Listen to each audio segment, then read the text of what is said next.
নমস্কার, কেমন আছেন সবাই? আশা করি ভালো আছেন। আমরাও ভালো আছি। আজকে সকালটা আমার এইরকমই শুরু হয়েছে প্রায় ভোর ৫ টার সময় আমার সকাল হয়েছে। কারণ আমার মেয়েটা টিউশন যাবে। সে সকালবেলায় যাবে ৮ টার সময়, ফিরবে সেই বিকালবেলা। সেইজন্যই সকালবেলা আমি তাড়াতাড়ি করে একটুখানি রাইস আর চিলি চিকেন বানিয়ে দিয়েছি। ও খুব একটা অন্য কিছু খেতে চায় না বলে বানিয়ে দিয়েছি। আর আমাদের জন্য ডিমটাও করে নিয়েছি, ডিম সেদ্ধ। কারণ আজকে আমাদের আছে বিয়েবাড়ি, জানো তো? অনেকদিন পর আমাদের বিয়েবাড়ি পড়েছে। কিন্তু একসঙ্গে দুটো বিয়েবাড়ি পড়েছে। কোনটায় যে যাবো তার নেই ঠিক। একটা পাড়ার বিয়েবাড়ি আর একটা পাশের মানে কর্তামশাইয়ের একটা কলিগের বিয়ে আছে। যাই হোক, আমি এদিকে স্নান হয়ে গেছে, পুজো-টুজোও করে নিয়ে আরেক রাউন্ড চলে এলাম। কারণ জলখাবার বানাবো, কর্তামশাই দিয়েই চলে আসবে। এই সেজন্য আটাটা কালকে মেখে রেখেছিলাম, সেটাই বের করে নিলাম ফ্রিজ থেকে। আর করছি আলুর তরকারি। একটুখানি ক্যাপসিকাম ছিল, আলু ক্যাপসিকামের একটুখানি তরকারি বানাচ্ছি। আজকে রান্না বিশেষ কিছু করব না। এই দেখো আমি আমার টিফিনটাও নিয়ে নিয়েছি। একটুখানি রাইস আর চিলি চিকেন। আমি একটু চিলি চিকেন রাইস খেতে খুব ভালোবাসি। সন্ধ্যেবেলায় এই দেখো রেডি-সেডি হয়ে গেছি। একটু আমি আগেই রেডি-সেডি হচ্ছি। কারণ আমার না মেকআপ করলে বড্ড মানে চোখ দিয়ে জল বেরোচ্ছে ইদানিং দেখছি। কি জানি ড্রাই হয়ে আই হয়েছে কিনা জানি না। যাই হোক, আমি মেয়েটাকে বললাম আমি একটু আগে রেডি-সেডি হয়ে নিই, তারপর তোদেরকে করাবো। চলো, এই শাড়িটার সঙ্গে একটা এই পিঙ্ক ব্লাউজটা পরলাম, কেমন লাগছে জানিও। এদিকে আদিবাবুকেও রেডি-সেডি করে দিয়েছি। আর এদিকে মেয়েটাও হয়ে গেছে, ও সেলফি তুলতেই ব্যস্ত। চলো, এই দেখো রেডি হয়ে গেছি। আর আমার সামনের চুলগুলো কিরকম ভাবে উঠে যাচ্ছে না, মানে এই কি জানি কেন উঠে যাচ্ছে। যাই হোক, একটু ট্রিটমেন্ট করাতে হবে।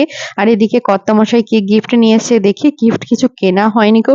এই দেখো রেমন্ডস থেকে এইটা দেবো। এটা আমাদের পাড়ায় আরেকটা বিয়েবাড়ি আছে, সেটাতে আমরা একটা ব্যাগ দেবো ঠিক করেছি। এই চলো, রেডি হয়ে গেছি আমরা, একদম বিয়েবাড়ি চলে এসেছি। এই দেখো, বর আর কনেকে তোমাদের একটু দেখিয়ে দিলাম। বিয়ে শুরু হয়ে গেছে, অনেকক্ষণ আগেই শুরু হয়ে গেছে। বিয়েটা ওই তাড়াতাড়ি শুরু হয়েছে, লগ্নটা হয়তো তাড়াতাড়ি বসে আছে, তার মধ্যে একটু দেখিয়ে দিলাম। আর এদিকে আমি আমার এটা হচ্ছে আমার জায়ের ছেলে, আমার ছেলেরই মতো বলতে পারো। ছেলে মেয়ে সবাই মিলে, ও ছোট্ট থেকে আমার কাছে থাকতো।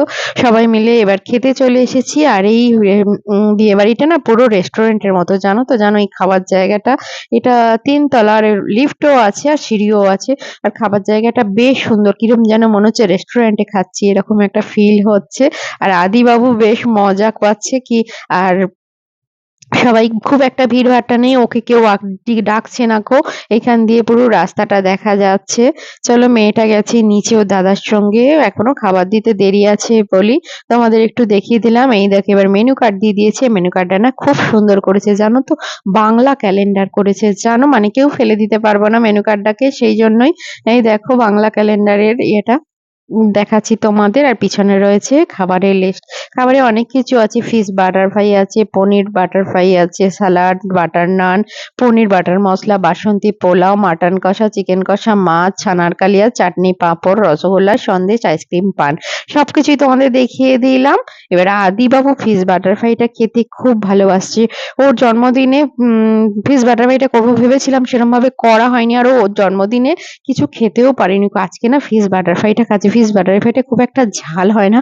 ও টমেটো সস আর স্যালাড দিয়ে খেতে খুব পছন্দ করছে দেখছি, জানো তো? দেখো বলছে যে ঘাড় নাড়ছে, তো এইজন্য ওর ভিডিও গুলোই আমি করেছি বেশি করে।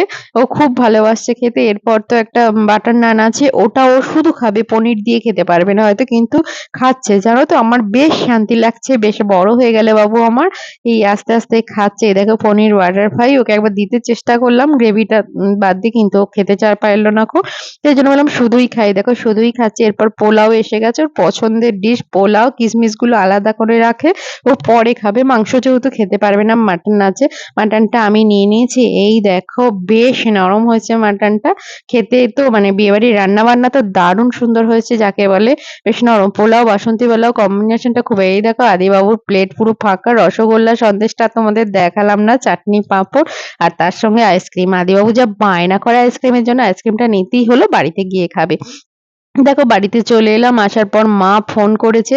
এই দেখো চুলটা একটুখানি খোঁপা করে নিয়েছি। চুলটা খোঁপা করলেই ভালো হতো, কিন্তু এই ব্লাউজটা এতটা ডিপ না, সেই জন্য খোঁপা করিনি। যাই হোক, টাটা।